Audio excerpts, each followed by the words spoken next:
Análisis, ¿se escucha ahí, no? Sí, se escucha muy bien. Ah, perfecto. Entonces, 6 en punto comenzamos para estar en orden.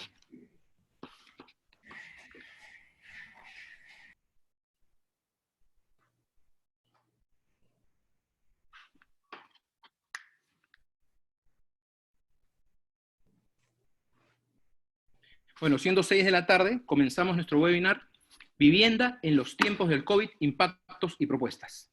Agradecemos a todos los espectadores, a todos los que están acompañándonos en este esfuerzo de la Universidad Continental, su escuela de posgrado y el Centro de Estudios para las Ciudades Ciudades. Tenemos hoy día dos grandes invitados, al exministro de Vivienda, Carlos Brus, y a Diego Macera, gerente general del Instituto Peruano de Economía, IPE.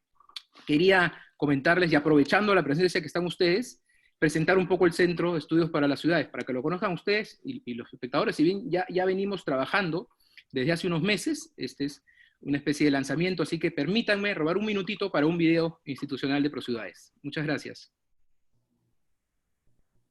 Anali, ¿puedes poner el video, por favor? Bueno, ProCiudades es un laboratorio de propuestas para el desarrollo de nuestras ciudades, propuestas que influyen en la toma de decisiones y repercuten en la sociedad con el objetivo de hacerlas realidad. Ese es nuestro fin. Y aquí, ahora sí, el video. Espero que cargue rápidamente. Sí, un momento, por favor. No me preocupe.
Gracias, Analí. Es un pequeño videito. El tema de la señal no es la mejor, pero bueno, ahí lo tenemos. Ahora sí, pasaremos al desarrollo de nuestra webinar en este importantísimo tema como es la vivienda. Para ProCiudades es fundamental en el desarrollo de la ciudad el desarrollo inmobiliario y la vivienda. La vivienda es espacio donde compartimos con nuestras familias, donde vivimos, donde ese sueño, ¿no? El sueño de la vivienda y la casa propia. Pero ahora en este tiempo y en este momento estamos entrando y ya se siente el impacto de lo que ha generado el COVID-19 y lo que va a generar. Para eso tenemos primero a nuestro invitado, a Diego Macera. Voy a presentarlo. Permítanme un segundo. Vamos a cerrar acá.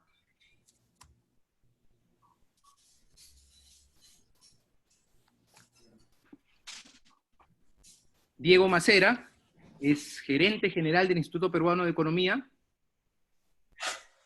IPE desde el 2016, es también columnista del diario El Comercio, ha sido profesor en el Departamento de Economía de la Universidad del Pacífico, anteriormente trabajó en The Economics Intelligence Unit de Estados Unidos en Chicago, con FIEP y Semana Económica, y como editor central de opinión del diario El Comercio. Es bachiller en Economía por la Universidad del Pacífico y magíster en Políticas Públicas por la Universidad de Chicago. Como podemos ver, su experiencia es vasta, por eso va a ser importantísimo escucharlo para analizar ello, para analizar esta problemática de la vivienda y su impacto. Diego, te escuchamos. Hola Alfredo, muchas gracias por la invitación, encantado. Yo tengo una presentación muy corta en realidad, de ahí para dejar un poco de espacio ¿no? al señor Bruce y luego a preguntas. La idea, yo voy a hablar un poco sobre el panorama en el sector construcción y en el sector vivienda, pensado dentro de lo que pueda en la parte más de urbanismo. Déjenme compartir acá la brevísima presentación que tengo. ¿Se ve bien? Perfecto, Diego. ¿Sí? Ok. Entonces, esta es una diapositiva que me ha robado en realidad el Ministerio de Trabajo, ¿no?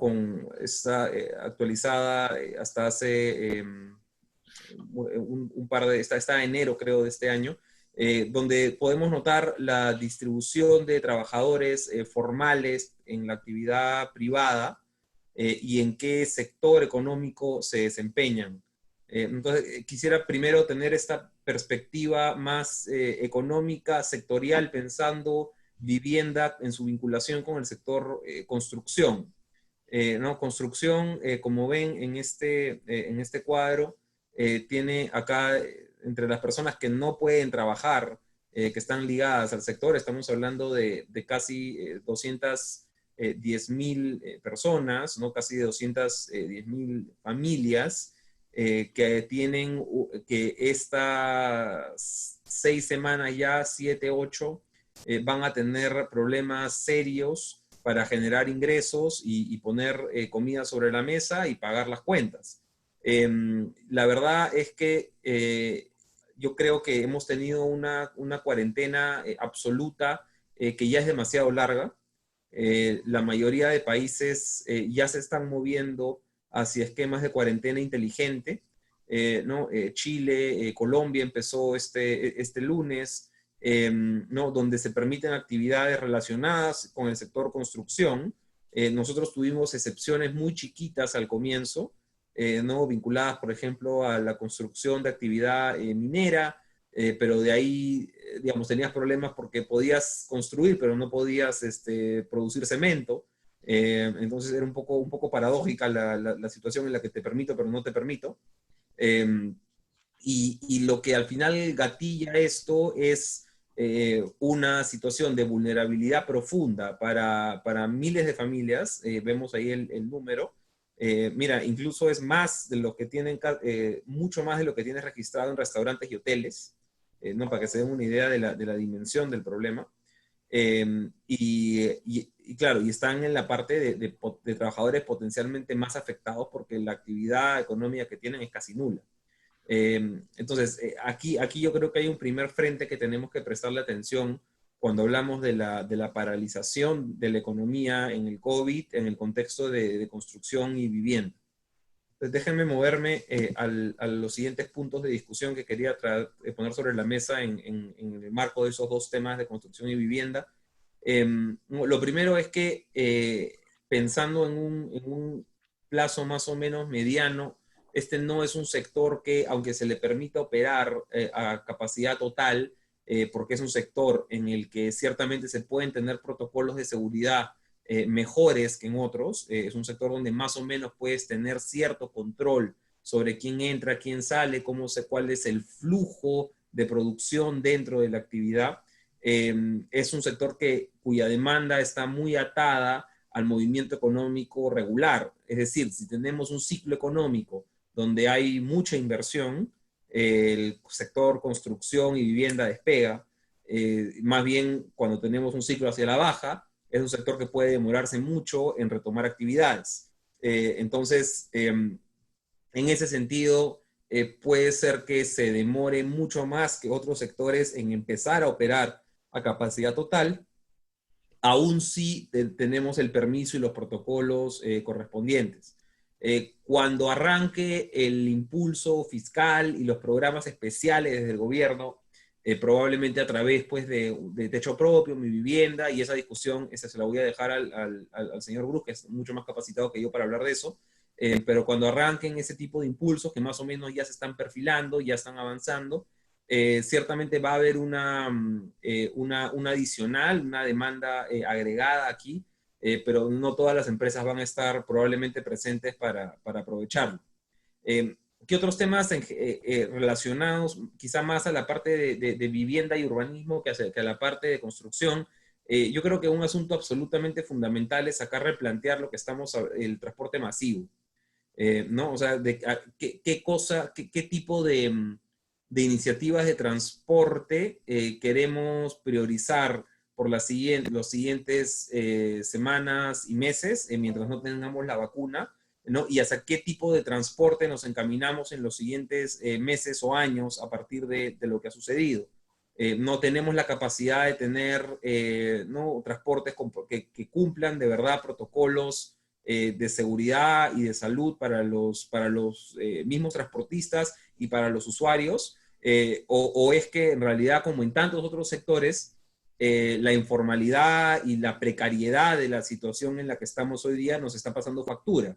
¿No? Ya vemos que en economía, en identificación ciudadana, en salud, la precariedad que teníamos institucional de servicios públicos, hoy día nos cuesta caro, y lo más probable es que al momento de empezar a abrir transporte urbano masivo, esta misma informalidad digamos, la poca penetración que tiene todavía el transporte moderno, que puede cumplir de manera más fácil con ciertos protocolos, su poca penetración va a ser un problema para movilizar pues, a las millones de personas que tiene una ciudad como Lima. Eh, no, eso va a ser una urgencia. Yo, la verdad que no comparto mucho el entusiasmo respecto de, oye, vamos a priorizar la bicicleta y el scooter, porque, mira, para algunos puede funcionar, pero la verdad que en una ciudad como Lima es una visión a veces muy sanisidrina, pensar que la bicicleta y el scooter pueden ser una alternativa generalizable. Para algunos funcionará y para quienes funcione espectacular, y por supuesto que promovámosla, pero no es una política generalizable, me parece.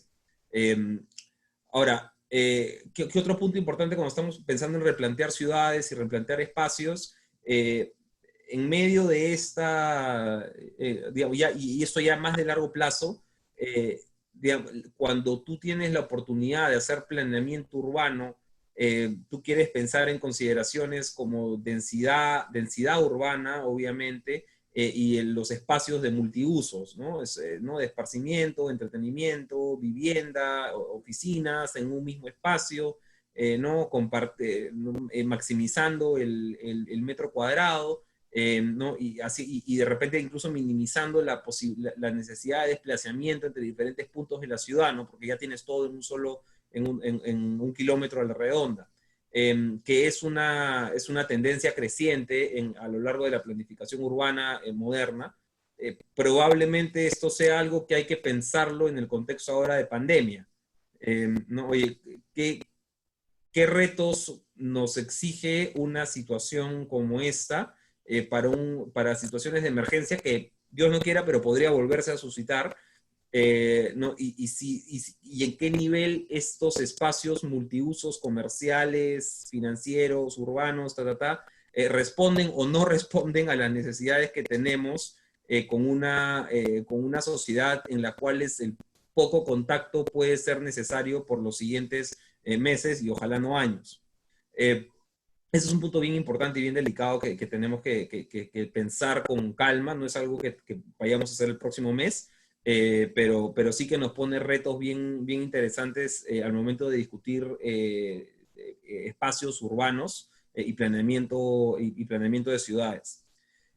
Yendo a temas más petit, más de emergencia, de corto plazo, hay ahorita mucha incertidumbre sobre cómo vamos a gestionar los contratos de construcción con el medio de esta paralización, ¿no? O sea, porque había ciertos ¿no? requisitos de entrega de obra, ¿no? Y de avance de obra, y pagos condicionados, ¿no? Y penalidades, ¿no? Y va a haber muchos problemas de incumplimiento contractual por fuerza mayor. Luego, a medida que se vaya extendiendo esto, se puede argumentar eso, no fuerza mayor, que los protocolos de seguridad, que no los protocolos. Y aquí en realidad yo creo que la solución es que todo el mundo tiene que ceder en algo. Contratistas, cliente, empresa constructora, todo el mundo va a tener que ceder en algo. Aquí nadie va a salir ganando. Y la idea es que los procesos se puedan retomar lo antes posible, en mi visión, desde un punto de vista consensuado, sin penalidades, no necesariamente de repente yendo pues esta forma de contratos ¿no? del cost más fee, de repente no va tanto por ahí, pero sí tener claro que esto le tiene que costar a todos y acá nadie está en una situación para aprovecharse de las necesidades o del problema ajeno, o de la parte más débil de esta cadena de tres partes. Lo otro que tenemos por delante es y en vivienda para mover el sector es fundamental, es la digitalización de los procesos. Hay procesos parados porque que en realidad no tendrían por qué estarlo, simplemente porque notaría no está abierta, registros públicos no está abierto, ¿no? Y de nuevo, esa es otra de las cosas que nos está pasando factura, no haber digitalizado hoy día procesos contractuales de registros públicos, que en realidad no hay ningún motivo por el cual tengan que tener pues el bendito sello y la firma y el papel impreso, membretado con el registro de no sé cuántos, ¿no? Y que la verdad que hoy día se podrían hacer perfectamente sin eso, o luego, ¿sabes qué? Ex post lo revisamos, ¿no? Damos la autorización hoy día y seguimos para adelante con el proceso de compra-venta o con el proceso de cambio que tú quieras. Eso es algo que va a tener también que discutirse y ojalá que pueda aprobarse y simplificarse en el cortísimo plazo. Ya para ir acabando, en el sector construcción necesariamente vamos a tener nuevos protocolos de trabajo, como en la mayoría de otros sectores económicos, que pasan por diferentes campos, ¿no? O sea, vas a tener, ¿no? Obviamente un traqueo de las condiciones de los trabajadores, ¿no? Ya salió hoy día o ayer el reglamento mínimo para las actividades económicas en general, ¿no? ¿No? Control de temperatura, de entrada y de salida, ¿no? Limpieza de instrumentos, limpieza de espacios comunes, vas a tener, claro, disponibilidad necesaria de equipos de higiene que tiene que dar el trabajador. En el caso particular de la construcción, de repente vas a tener que asignar algún parte del turno final del trabajador hacia la desinfección y limpieza de los espacios comunes, ¿no? O sea, digamos, si el trabajador está 8 horas ahí, 8 horas de trabajo, van a ser 7 horas y media de trabajo efectivo y de repente en la media hora final para que puedan limpiar el espacio y desinfectar apropiadamente. No, entre otros puntos, ya herramientas personalizadas, limpieza de herramientas. Mira, desde cosas tan simples como, y que incluso podría servir para otros aspectos del sector urbano y de vivienda, es la escalera, ¿no? que yo tengo para subir y bajar a la obra. En vez de hacerla de 2 personas, la hago de una. ¿No? De ese modo evito que una persona se cruce, que se estén cruzando las personas una con otra al momento de una que está bajando y una que está subiendo. Si lo hago solamente de una persona, tengo que esperar que la persona termine de bajar para yo empezar a subir, ¿no? Minimizo la posibilidad de interacción y por lo tanto de contagio con un sistema tan tonto como ese, que nos queda, si quieres, como lección para el sector construcción, pero de alguna manera es la forma también en la que podría estarse pensando el espacio de vivienda post-COVID-19, donde quizá para algunos campos la reducción del espacio, la posibilidad de reducir los espacios de contacto entre personas vaya a ser bien importante. Con eso concluyo y le dejo espacio a Carlos. Muchas gracias. Muchas gracias, Diego. Recuerdo cuando te llamé para invitarte a este webinar, me dijiste, mira, vivienda no es mi especialidad, yo soy un economista, veo los temas económicos, pero te has involucrado al tema central, ¿no? Que es el tema del desarrollo urbano, la falta de planificación, que ahora un poco estamos pagando todo eso. Muchas gracias, Diego, por ese esfuerzo y tan interesante exposición. Ahora entramos a escuchar a Carlos Brus, una pequeña presentación de su larga trayectoria. Carlos Brus, economista, 3 veces ministro de Vivienda, Construcción y Saneamiento. Durante sus gestiones se crearon los programas Techo Propio, Bono Familiar Habitacional, el Programa de Mejoramiento de Barrios Mi Barrio, el Fondo Mi Vivienda S.A., el Bono El Buen Pagador, se instauró el Bono Vivienda Verde y se diseñó el programa Renta Joven. También ha sido 3 veces congresista de la República, siendo autor de las leyes como la Ley del Agente Inmobiliario, Facilitación de Comercio Exterior, la Ley para Mi Vivienda Municipal y Regional y la Ley de Desalojo Notarial, entre otras. Ahora escuchamos al 3 veces ministro de Vivienda, Carlos Brus. Muchas gracias, don Carlos. Gracias, Alfredo. ¿Cómo estás, Diego? ¿Cómo estaba el sector inmobiliario hasta antes que pasara esto? El sector inmobiliario estaba en una etapa expansiva de la curva, que significa que la gente, los promotores inmobiliarios, probablemente compraban terrenos un poquito caros, porque la perspectiva era que el negocio iba a ir hacia adelante, había mercado, había estabilidad, había créditos hipotecarios cuya tasa tenía una tendencia hacia la baja. lenta, pero era una tendencia hacia la baja. Entonces, la expectativa de las familias y de los promotores era buena. Eso es importantísimo para que ese negocio surja. Bueno, ocurrió lo que ocurrió. La curva no podemos decir que ha bajado, se ha cortado, hay un precipicio hacia abajo. Ahí hay dos problemas. Empecemos por el lado de las familias que ya se endeudaron y que tienen un crédito que pagar. Hay una situación delicada ahí, ¿no? Es un crédito de 20 años, que probablemente le tome o le requiera 30 o 40% de su ingreso familiar. Si ese ingreso familiar se ve afectado, vamos a tener un problema ahí de pago de esos créditos. Eso es algo que hay que ir monitoreando bien, y en el caso de vivienda social, yo como Estado no descartaría en su oportunidad el poder diseñar de repente un bono adicional para ayudar a que esas familias refinancien sus créditos, dándoles algunos 6 meses libres a ver si se recuperan. Casi, no me atrevo a decir una cifra, pero la mayoría de las familias, alguien que aporta al ingreso familiar probablemente se quede sin trabajo en los próximos meses. Así que eso es un problema potencial, el cual el Estado no debe descartar la posibilidad de tener que llegar a un nivel de subsidio para que estos créditos hipotecarios no se caigan en el ramo de vivienda social. Esta crisis ha agarrado el sector inmobiliario con una oferta de más o menos 40.000 unidades que están o en construcción o están en planos, ya con terreno comprado, con proyecto hecho, con licencia aprobada, pero están en planos o ya están en construcción.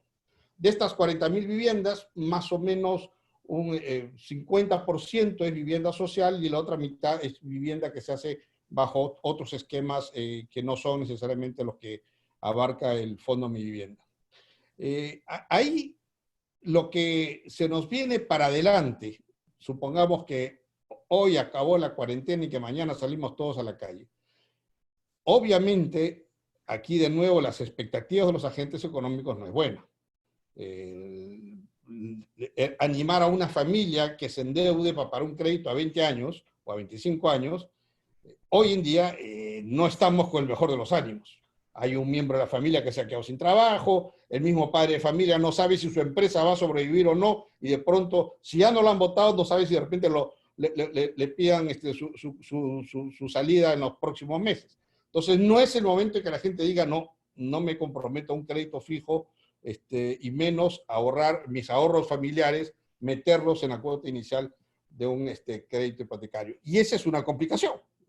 Sin ese ánimo, el sector inmobiliario no va a ver cómo poder colocar las viviendas que está construyendo. Ante eso, tenemos que hacer un esfuerzo para tratar de animar a la gente con algo impactante. Yo me acuerdo que en su momento, cuando sacamos el bono verde, una tasa de interés del 6.9%, comparado con el 11 o el 12% con que llegaban los créditos Mi Vivienda a las familias, era casi la mitad. Y eso permitió saltar la curva para que haya más dinamismo en el sector Mi Vivienda y techo propio. En este caso era un bono para Mi Vivienda, y animó al mercado. Yo creo que tenemos que ser agresivos y creativos, sin botar la plata. Una forma, se me ocurre, es aprovechar algo que otros países no tienen, que nosotros sí tenemos, que es el Fondo Mi Vivienda, que es una institución de crédito de segundo piso, que ya tiene 20 años, y después de 20 años es una institución que tiene más de 3.000 millones de patrimonio, que genera utilidades a FONAFE, y que tiene una tasa de morosidad promedio del mercado financiero. Entonces es una institución sana, no es un agrobanco que plata que presta, plata que pierde, no, es una institución sana y sólida. Creo que si el Fondo Mi Vivienda lo fondeamos con dinero barato del Estado, que no es gasto, es un préstamo, porque los créditos de Mi Vivienda se pagan, un préstamo que les permita sacar créditos hipotecarios al 4% de tasa de interés. 4%, sería históricamente bajísimo. Eso podría ayudar a que las familias digan, oye, estoy con miedo, no estoy seguro, pero vamos, aquí tengo una oferta que tengo que aprovecharla porque no sabemos si esto se va a dar hacia el futuro o no. Y de esa manera tratar de reactivar a la demanda para el sector inmobiliario. Es una propuesta que dejo por ahí. Estos fondos, en el caso del Fondo Mi Vivienda, podría ser un fondo de 500 millones de soles. No es mucho comparado con los 30.000 millones que les han dado al programa Reactiva Perú. 500 millones es lo que el Fondo Mi Vivienda podría estar manejando en los primeros 6 o 9 meses. Una plata barata que le puede dar el Estado, y ya sea del Tesoro Público o del Banco de la Nación, y que le permita, con el costo de los intermediarios, llegar al público al 4%. Además, algo que el gobierno ya está haciendo, y eso es bueno, aumentar los subsidios. Y es momento de hacerlo porque se habían quedado rezagados. No se habían aumentado el monto de los subsidios con los créditos, y al aumentar los costos del sector construcción, el monto subsidiado ha ido bajando permanentemente. Así que están actualizando las cifras, lo cual es muy bueno, y eso está en el sentido correcto. Donde yo no estoy tan de acuerdo es en estas iniciativas que están hablando de reducir o eliminar la cuota inicial para los departamentos. Eso es peligroso. La burbuja inmobiliaria en Estados Unidos se explotó cuando los bancos empezaban a darle créditos a familias que no calificaban para los créditos, pero como le decían, oye, no tienes que pagar cuota inicial, de la familia que decía, o sea, me das la llave del departamento sin pagar nada, sin pagar cuota inicial, y me cobras recién dentro de 2 meses el primer pago, ya, pues dame la llave, ¿no? ¿Qué tengo que perder? ¿No? Entonces, eso podría generar que no se estén dando créditos hipotecarios sanos. Yo no soy muy amigo de esto de bajar la cuota inicial. Yo la mantendría en 10, bueno, si quiere bajarla, bájala a 8, pero nada menos de eso, porque no me parece que es sano para dar estos créditos hipotecarios que no han caído en default como ha ocurrido en otros países. En lo que se refiere a las empresas, lo que se ha hecho y se está haciendo con el gobierno está bien hecho. El gobierno acaba de sacar un decreto legislativo agilizando los trámites que se hacen en los municipios para sacar licencias. Antes, si uno hacía un programa de techo propio de 100 casitas, había que presentar un expediente por cada casa, pero todas las casas eran igualitas. Entonces había que esperar 100 expedientes para poder sacar su licencia de obra, lo cual es una tontería, no solo en gasto, sino en tiempo que se pierde. Ahora se permite, cuando las unidades habitacionales son iguales, ya se trate de vivienda unifamiliar o se trate de edificios, se puede presentar un solo expediente, lo cual ayuda a la agilización de los trámites. Hay que ir pensando también en el marco de esta agilización, de ver también de qué manera agilizamos esto a través de los revisores urbanos.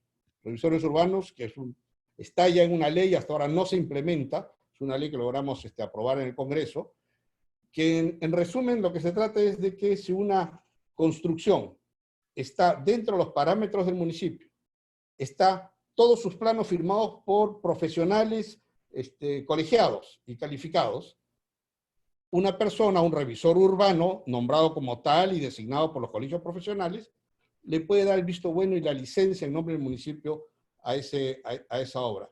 ¿Cuál es la idea? No atrasar tanto la aprobación previa de una licencia, sino más bien que los municipios se esmeren en supervisar la continuidad de la obra. Es decir, que en la obra no se ponga pues fierro de media cuando se tuvo que poner 3/4, ¿no? Porque eso nadie lo revisa. Entonces, que el municipio sea un gran supervisor durante la obra y no atrase tanto las cosas de las licencias al inicio de la obra. Es algo que también tenemos que ir viendo para agilizar el tema de las licencias y poder agilizar un poco el sector. Por último, quiero referirme a un aspecto que Diego lo ha tocado de alguna manera, pero yo lo toco no tanto como una crítica, porque no tengo autoridad moral para hacerlo, más bien como una autocrítica, como alguien que ha estado 3 veces en el Ministerio de Vivienda, que es desde el gobierno central echarle mano al urbanismo. En el gobierno central siempre se ha pensado que el tema del urbanismo es un problema en los municipios. y que el gobierno central no tiene por qué meterse ahí porque al final los municipios vean. Y eso está mal. El urbanismo es un mecanismo muy poderoso para promover construcción y vivienda social.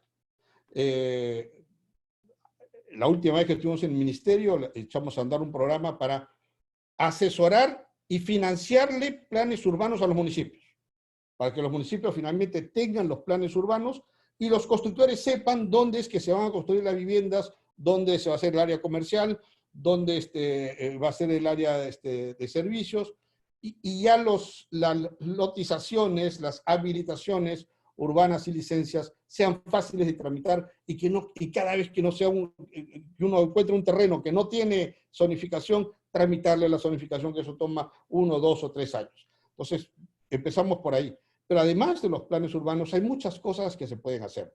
Por ejemplo, el Estado es el principal terrateniente que hay en el Perú. Es dueño de todas las tierras y todos los meses pierde esas tierras porque alguien las invade. Y alguien se queda con un pedazo y eso que es tierra de todos nosotros, resulta ser tierra ahora de un privado y no paga un centavo. Entonces, para que eso no continúe, creo que el Estado tiene que tomar una actitud más proactiva y convertirse él en urbanizador.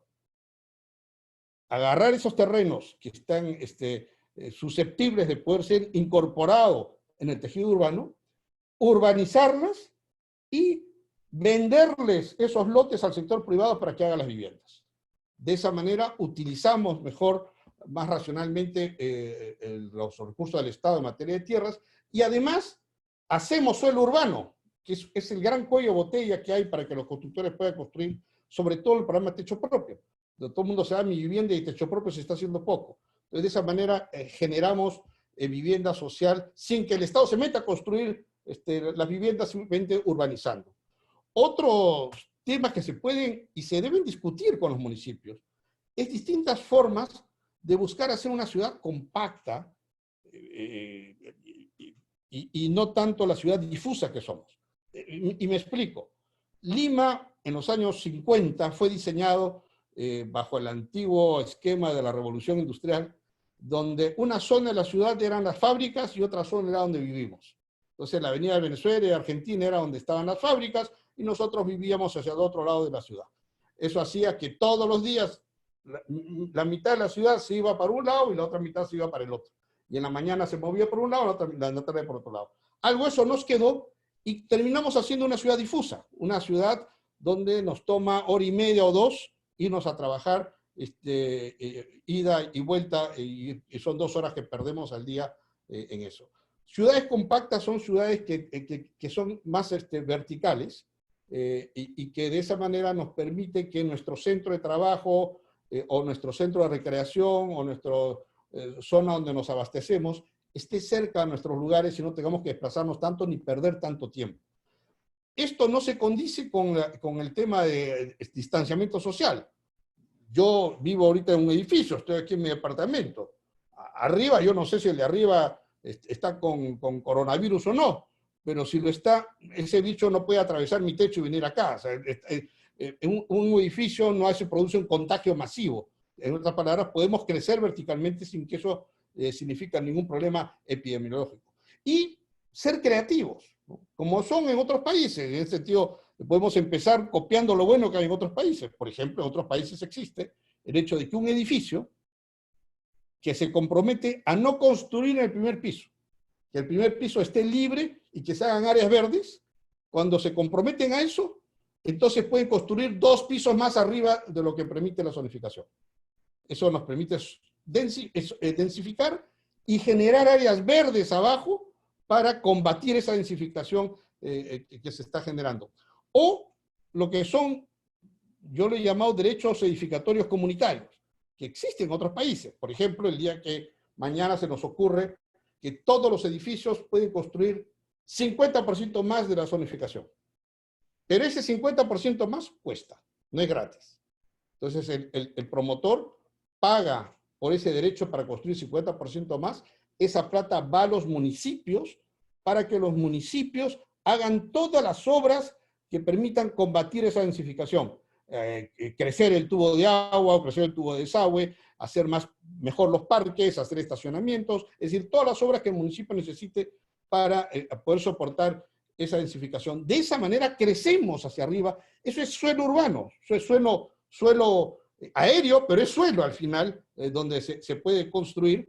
Y esto ha tenido mucho éxito en Sao Paulo. Tal es así y tan poderoso es el instrumento que estos derechos edificatorios se cotizan en la bolsa de Sao Paulo. Yo no estoy planteando tanto aquí, pero sí digo, planteemos que eso es una forma de poder crear suelo urbano y también y densificar. En fin, son cosas que en materia de urbanismo se pueden y se deben hacer, discutir cómo queremos nuestras ciudades, si queremos ciudades difusas o dispersas, o si queremos ciudades compactas, y eso va a ayudar para poder hacer más masivamente las viviendas y poder agilizar el sector. El momento actual es muy difícil para el sector inmobiliario. Las perspectivas hacia adelante no son buenas. No se trata de que levanten la cuarentena y todos empecemos a construir. El mercado no está de lo más entusiasmado ahora. Tenemos que entusiasmarlo con ideas creativas y contundentes como el decreto hipotecarios del 4%, a fin de poder reactivar un sector que no solo mueve la economía nacional, es importante, y aquí debo decir que la construcción de un edificio de vivienda tiene un efecto multiplicador muchísimo mayor que la construcción de un puente o una carretera. Y para que un edificio de vivienda pueda construirse, tiene que haberse liberalizado muchos otros sectores económicos, porque un edificio, a diferencia de una carretera o de un puente, necesita cemento, fierro y asfalto y punto. En un edificio necesitas tuberías, cañerías, grifería, aparatos eléctricos, de cocina. Los acabados son mayores y por lo tanto necesitas tener mucha mayor cantidad de proveedores. Yo me quedo un poco aquí para poder entrar a una etapa de preguntas que creo que siempre es más interesante en estos webinars. Muchas gracias a Carlos Cruz por su presentación tan interesante y sus propuestas.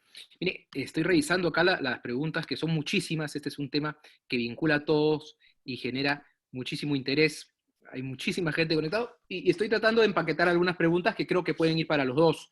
Más ambos son economistas. La primera, y creo que sale casi natural de las personas que comunican acá, nos dicen, ¿ustedes creen que los precios de la vivienda van a bajar o no? ¿Es buen momento para comprar o no? Preguntan muchos. Esta pregunta creo que puede ir perfectamente para los dos, además ambos economistas. Tomaré el uso de la palabra. Sí, definitivamente. Y el mercado así lo sabe. Van a tener que bajar sus precios. Sí, si yo tuviera plata, no la tengo, pero si yo tuviera, me dedicaría a revisar las ofertas que van a haber en los próximos meses, los precios van a caer sin ninguna duda. Es definitivamente un buen momento para comprar. Diego, ¿tú qué opinas sobre eso? Y además, te agrego una pregunta en tu rubro. Dice la gente, pregunta, ¿puede intervenirse el sistema financiero porque las tasas son muy altas y en ese estado de crisis podría intervenirse y decir a los bancos que las tasas bajen, si bien es un mercado libre? ¿Podría hacerse eso? Te complemento esa pregunta Sí. con ello. Complementando la respuesta de Carlos, yo coincido en que los precios van a bajar. Creo que, digamos, la duda es cuándo y cuánto, ¿no? Probablemente no bajen la próxima semana, ¿no? Si uno revisa la lista de precios hoy día, yo creo que nadie se ha animado a bajar los precios hasta ahorita, pero en la medida en que la magnitud de la profundidad de la crisis se haga más obvia, ¿no? En la medida en que quede claro lo que significa una caída de 10% del PBI este año, ¿no? Y cuál es el impacto de eso, que eso va a tener en empleo, en consumo. A ver, es un poco adivinar, pero yo calcularía que de acá a unos 3 meses ya podríamos estar viendo una caída no menor en los precios de los bienes inmuebles. La otra pregunta es cuándo se van a recuperar, ¿no? Pero esa ya es para divinos mucho más profesionales. Y respecto de tu consulta, mira, en el actual ambiente político yo no descarto ninguna tontería. Y podríamos entrar a ese tipo de controles de cualquier cosa, en cualquier día, la verdad. Así que yo creo que uno nunca puede descartar que vayan a haber controles de tasas de interés o controles de precios de ese tipo. Pero sí esperaría que con la provisión de liquidez que está dando, que está viendo ahorita en la economía, la baja demanda que va a haber, la presión social y política que no es menor, ¿no? Y uno pone todos estos elementos en una licuadora de algoritmos de tasas hipotecarias y te debería votar que deberían tender un poco a la baja o a niveles, si quieres, un poco menores de lo que ya había. El agregado, digamos, lo que te podría impulsar para arriba es el riesgo adicional de no repago de algunos, pero ¿no? En la medida en que la situación laboral se deteriora o se hace más incierta, eso es perfectamente entendible, pero yo sí esperaría que algunas tasas naturalmente tiendan a la baja y con ello se baje también un poco la presión de hacer controles de este tipo. Alfredo, si me permites, Sí, por favor, claro. Cuando yo he hecho la propuesta del 4%, de repente alguien del público ha entendido que estoy hablando de que le pongan un control a los bancos del 4%. No, no es así. En créditos hipotecarios hay dos tipos de créditos hipotecarios. Los créditos hipotecarios que proveen los bancos con sus propios fondos, y en muchos casos la tasa de interés de estos créditos hipotecarios es más baja que el Fondo de Vivienda, y eso está perfecto, porque lo que hemos logrado con el Fondo de Vivienda es que surjan estos productos justamente, que es lo mejor. Pero el Fondo de Vivienda tiene fondos relativamente caros, ¿no? Y las tasas de interés con las que se obtienen crédito del Fondo de Vivienda es más alta que la que ofrecen los bancos. Entonces, lo que estamos proponiendo, dada esta situación complicada, es que al Fondo de Vivienda, que a su vez se le provea de fondos baratos, que a su vez estos fondos se las pasen al sector, a la banca privada, para los créditos de sus programas de vivienda del ministerio.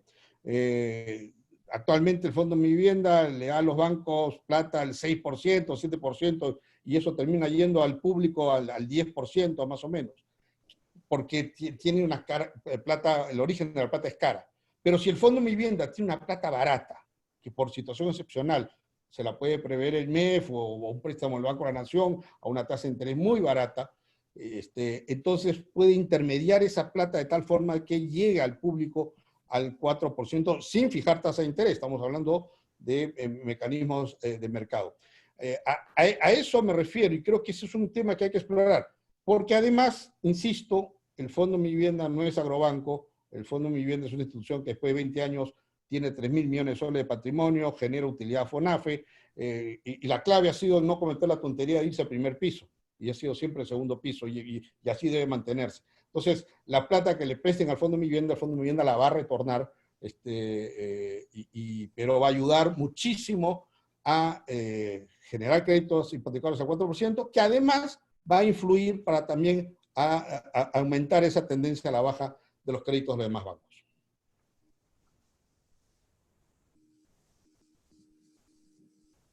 Gracias por las respuestas. Sobre lo que comentó, están diciendo, bueno, se está generando propuestas para adquirir nuevos créditos, pero ¿qué pasa con los que ya tienen créditos, no? Exactamente en el Fondo de Mi Vivienda, aquí consultan, ya estoy pagando mucho, no tengo para las cuotas, ahí sí puede haber un manejo, ya que el Fondo de Mi Vivienda es más estatal, digamos, o paraestatal, digamos. ¿Qué opina usted, don Carlos Cruz? Bueno, sí, eso hay que evaluarlo, algo va a pasar, ¿no? Yo no creo que la morosidad se quede así sin moverse de manera adversa. Sí, es muy probable que muchas familias o el padre de familia se quede sus ingresos o alguien que conformaba el ingreso familiar se quede sin un ingreso y esa cuota que antes era 30 o 40% del ingreso familiar se convierte en 50 y 60, que es bien difícil de pagar. Aquí lo que hay que buscar es algún esquema de refinanciación. Yo no descartaría la posibilidad de que en algún momento se pueda dar un bono adicional para refinanciar, para evitar una caída en serie de estos créditos hipotecarios. Es muy temprano todavía para decir cuál es la magnitud del problema. Sí preveo que va a haber un problema y hay que ver cómo afrontarlo, ¿no?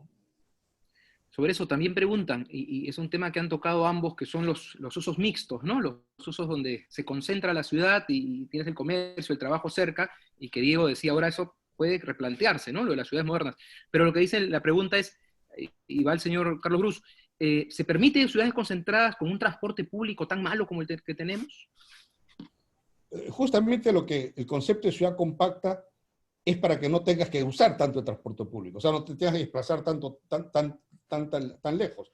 La ciudad difusa que tenemos actualmente te obliga a mover de tu casa a tu centro de trabajo y gastar hora y media o 2 horas al día moviéndote. Con ciudades más compactas, tu centro de trabajo va a estar más cerca a tu vivienda y tu sitio donde compras también está más cerca y donde tienes tu centro de entretenimiento va a estar más cerca, entonces no te movilizas tanto, ¿no? Repito que la ciudad de Lima fue diseñada bajo el esquema de la revolución industrial en los años 50, la revolución industrial que había sido 100 años antes en otros países, en otros llegó más tarde, y pusimos las fábricas en un lado de la ciudad, Avenida Argentina y Venezuela, y las viviendas en el otro lado, ¿no? Hoy en día ya no hay fábricas dentro de las ciudades.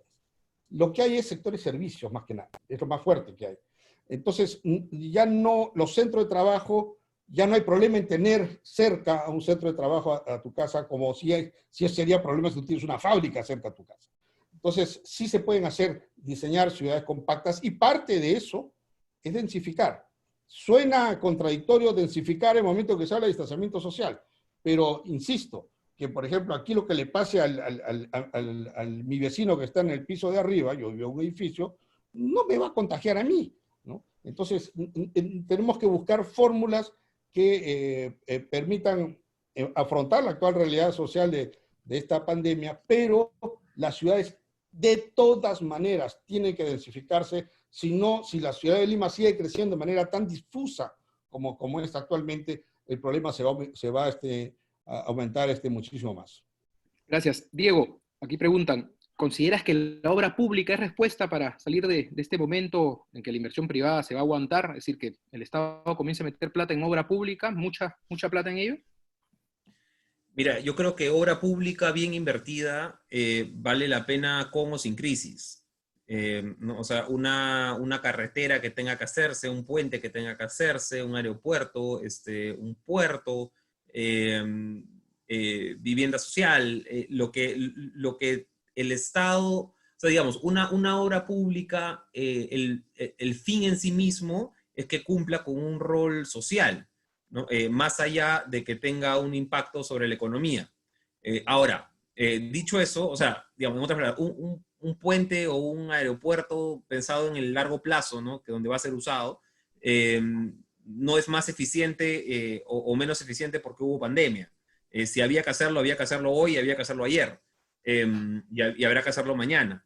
Ahora, dicho eso, sí es verdad que hay un efecto dinamizador de la inversión pública sobre la economía que podría no ser tan menor, podría ayudar en algo, pero o sea, mucho más importante que eso es gatillar inversión privada y no permitir que quiebre cadena de pagos. O sea, a ver, para hablar de órdenes de magnitud, si inversión pública en un año regular es 1 sol, inversión privada es como 4 o 5 soles.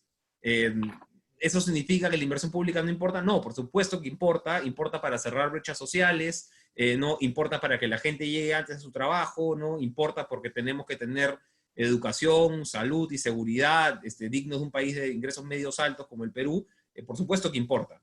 Pero cuando hablamos de dinamismo económico, puramente dinamismo económico, muchísimo más importa hacer todos los esfuerzos posibles para preservar hoy día la mayor cantidad de empleos posibles, la mayor cantidad de empresas posibles, y que de ese modo la recuperación no tome 5 años, sino de repente tome 1, de repente 2. Gracias, Diego, muy claro.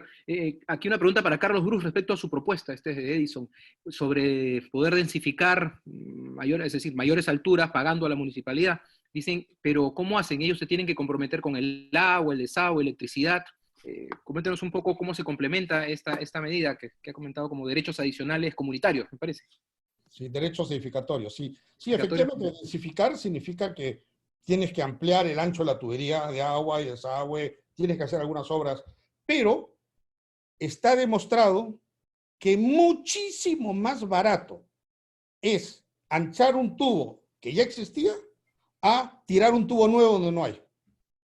O sea, es más barato densificar que la ciudad siga creciendo, porque entonces ahí Sedapal tiene que ir corriendo a echar el tubo. Eso es más caro.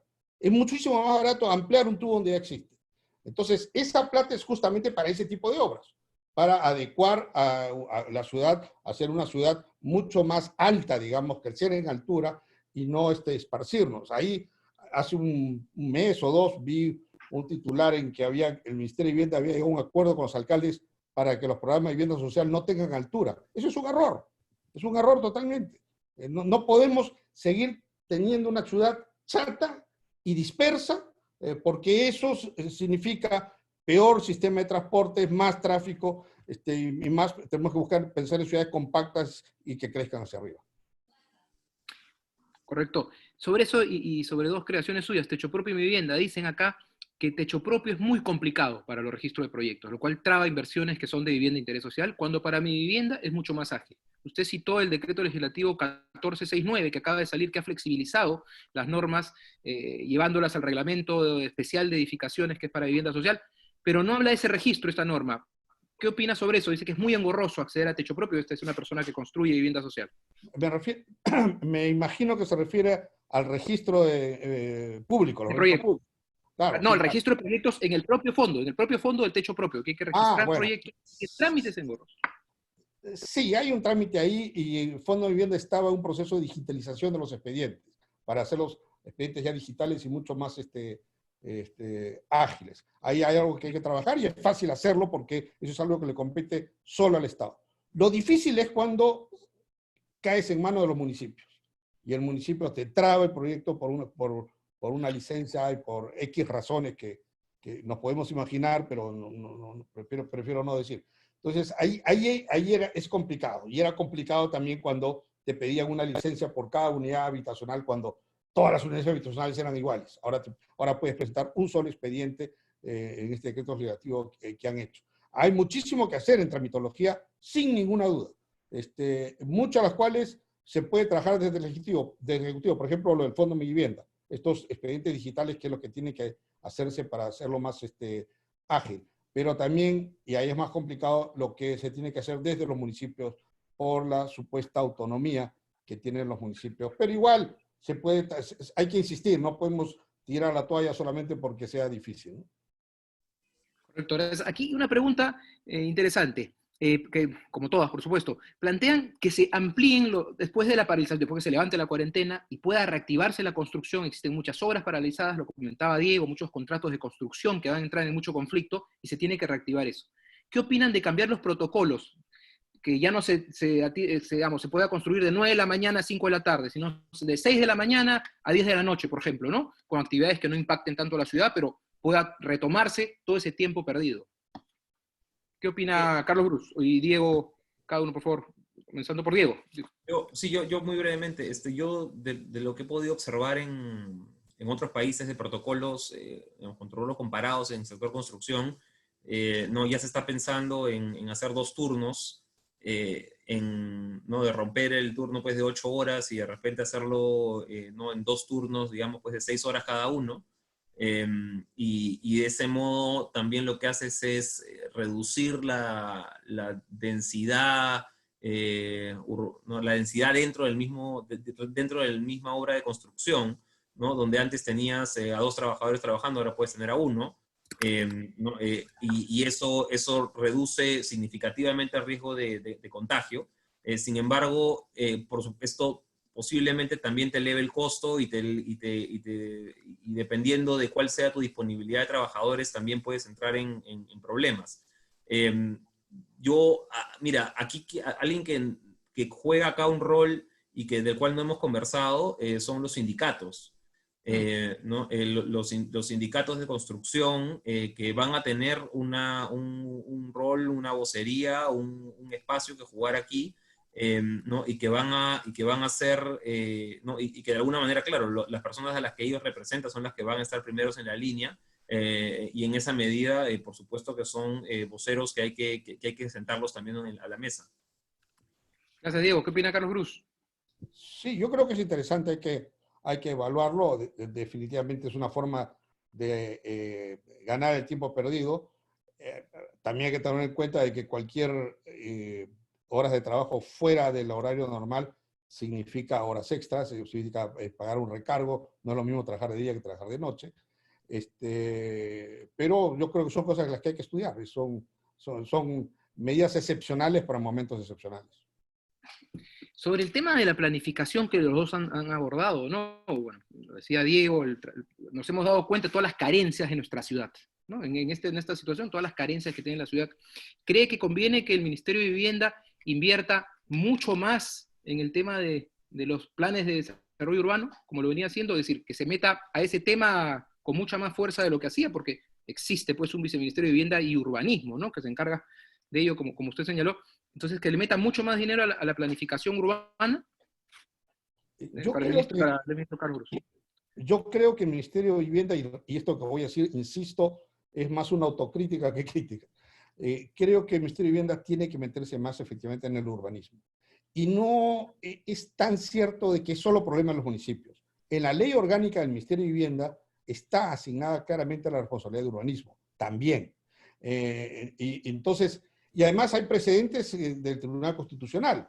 Yo logré aprobar en el Congreso un proyecto de ley por el cual, si es que un constructor tiene un diferendo, un intercambio de opiniones con un municipio y no lo pueden resolver y está atorado la licencia, el constructor puede ir como en segunda instancia al Ministerio de Vivienda y lo que el Ministerio de Vivienda diga es ya definitivo. Esta ley fue aprobada y el alcalde Castañeda en su momento puso una demanda de inconstitucionalidad en el Tribunal Constitucional, diciendo de que estamos invadiendo la autonomía municipal. El tribunal, después de que nos defendimos ahí, falló que era constitucional, que los municipios, si bien tienen la función de urbanismo, como cualquier otro organismo del Estado, tienen que tener una segunda instancia, y que en vista de que no somos un Estado federado, sino no somos un Estado nacional, el Ministerio de Vivienda perfectamente podía hacer esta segunda instancia. Con esto quiero decirles de que sin que tengamos nosotros que violar la autonomía municipal, el Ministerio de Vivienda sí puede ejercer alguna función en materia de urbanismo y no la estuvo ejerciendo, repito, no estoy criticando a nadie, en todo caso, pero estoy criticando a mí mismo, y esa es alguna tarea pendiente que hay que hacer hacia adelante. Diego, aquí un comentario sobre lo que señalaste de las tasas de interés y el manejo con los bancos, la banca privada. Ya no hablamos de la banca, digamos, Fondo de Vivienda, hecho propio, sino la banca privada. Dicen que debería renegociarse, debería permitirse que se renegocien las tasas de intereses hipotecarios que se pactaron a un inicio en vista de esta situación, pero que las entidades financieras son intransigentes y no lo permiten. ¿Tú crees que debería haber una regulación para que se permita esa negociación? No, yo en general soy un poco opuesto a estas imposiciones estatales de intermediación entre dos partes. Yo sí creo que va a haber una presión no, política, social, por negociar esas tasas a la baja, y más importante, va a haber una presión económica también. No, debería haber liquidez suficiente, no, la demanda va a haber caído, los spreads probablemente se vayan a tener que ajustar. Entonces yo esperaría que por simples fuerzas del mercado vaya a haber una necesidad de renegociar en algunos casos a la baja. Lamentablemente no pueden ser tampoco en todos. Y para eso justamente está la actividad del banco, el equipo de riesgo, la actividad comercial, ¿no? Que dice, oye, a ver, o sea, ¿con qué criterios, a qué clientes, en qué circunstancias efectivamente se puede considerar una reprogramación de créditos y en cuáles no?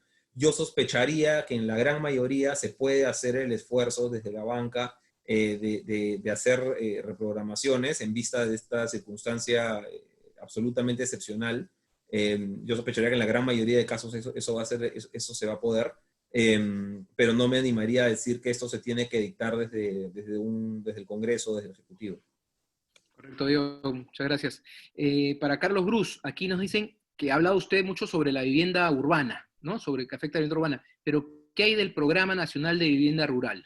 Que según nos dicen aquí, esto podría repotenciarse. Es más, también nos preguntaban qué opinan sobre que la gente un poco salga de Lima en esta situación y vaya a buscar en provincia casas, y esté un poco, ya no tan juntos, sino más alejado, saliendo de Lima, hacia el campo, digamos. ¿Qué opinas sobre esto? Perdón, Alfredo, si me disculpas, yo tengo que ir saliendo porque tengo una conferencia ahorita a las 7, pero quería agradecerte muchísimo por el espacio y encantado de participar en una siguiente oportunidad.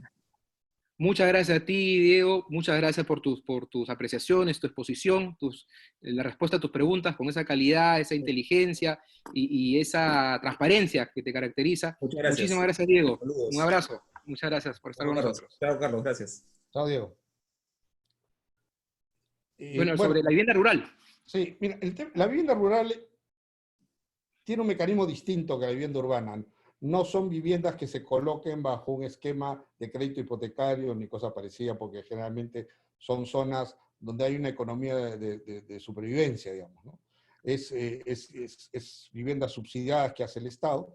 No estoy en el Ministerio de Vivienda hace 2 años, así que dejamos un programa de vivienda rural andando y yo lo que he escuchado es que lo están continuando. No te puedo decir exactamente qué cifras ni cuántas viviendas se estén haciendo, pero la buena noticia es que continuaron y creo que han inclusive potenciado el programa de vivienda rural. Ahora, la posibilidad de que nos vayamos a provincias es real si tienes con qué sustentarte en provincias, ¿no? Todos estamos cerca al centro de trabajo que nos paga, con lo cual vivimos, ¿no? Si nuestro centro de trabajo, si yo puedo vivir en provincias y generar ingresos que me permitan sobrevivir, es una buena opción. Sí, yo siempre he dicho que en provincia se vive mejor.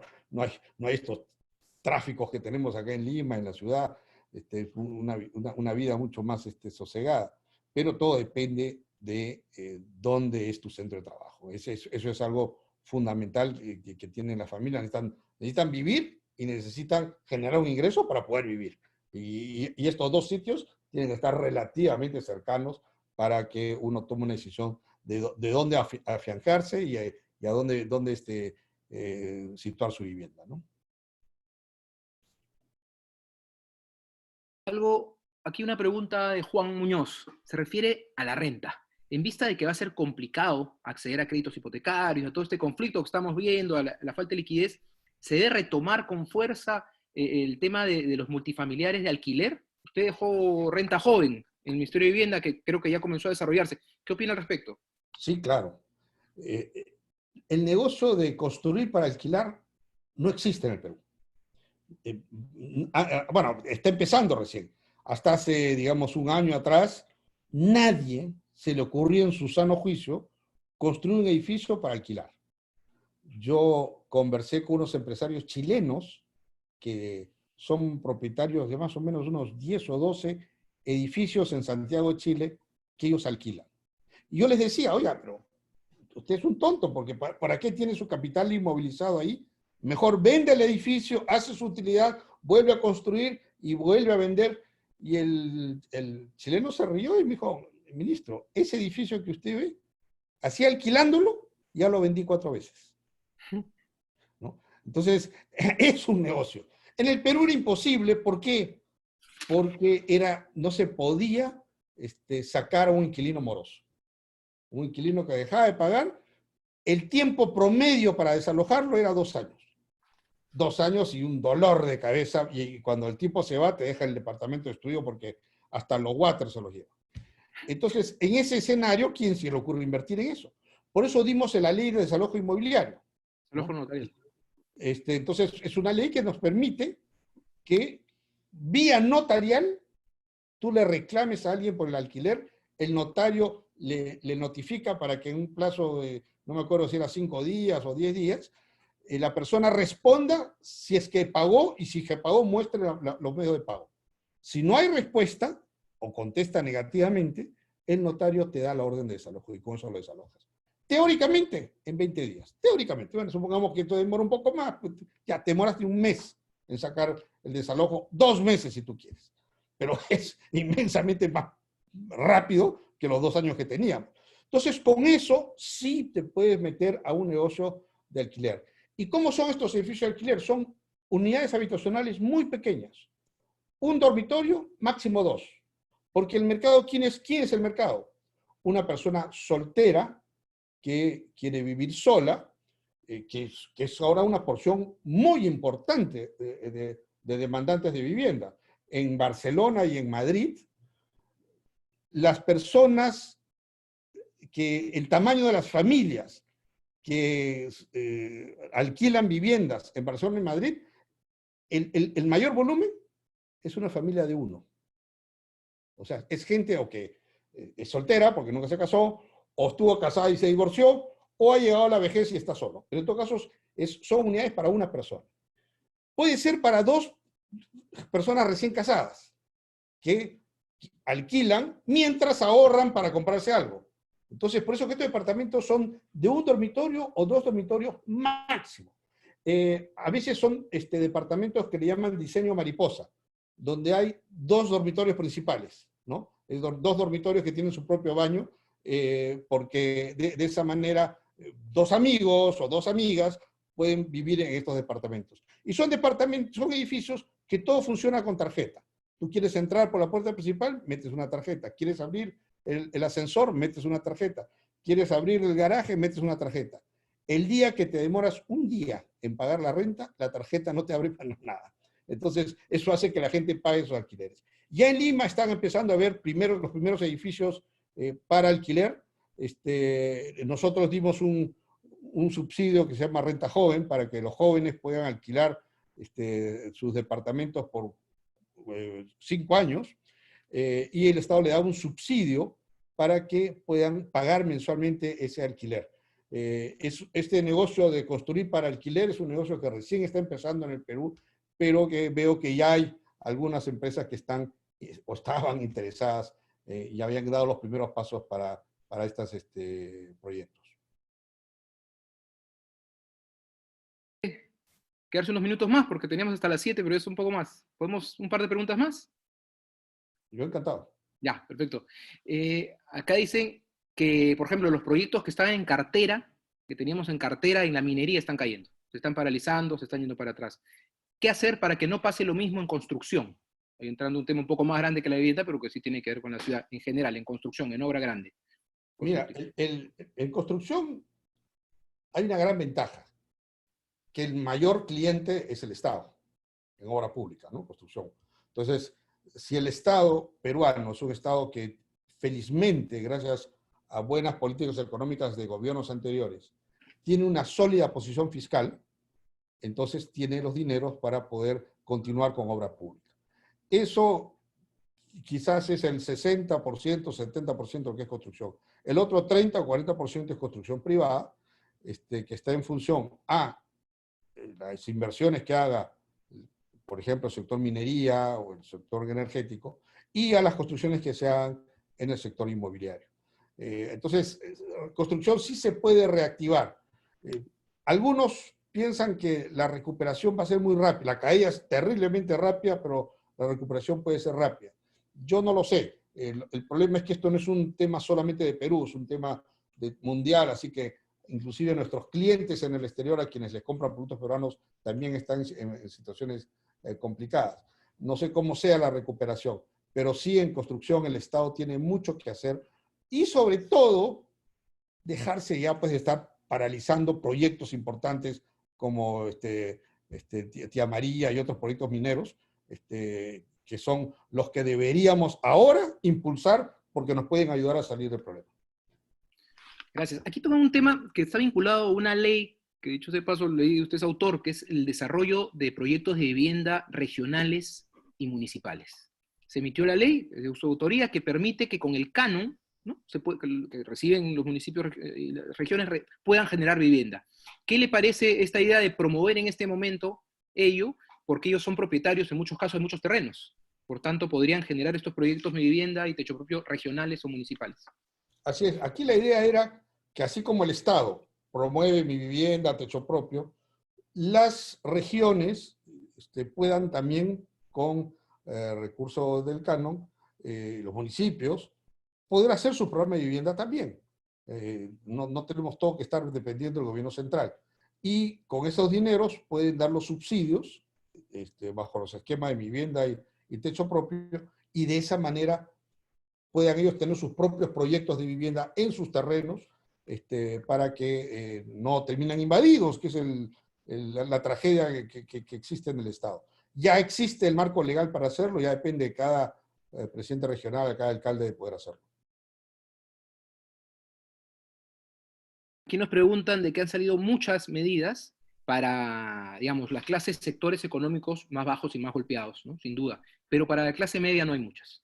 Entre ellas proponen, por ejemplo, elevar el requisito que hay para acceder a los créditos Mi Vivienda, que tienes que tener como máximo tanto ingreso.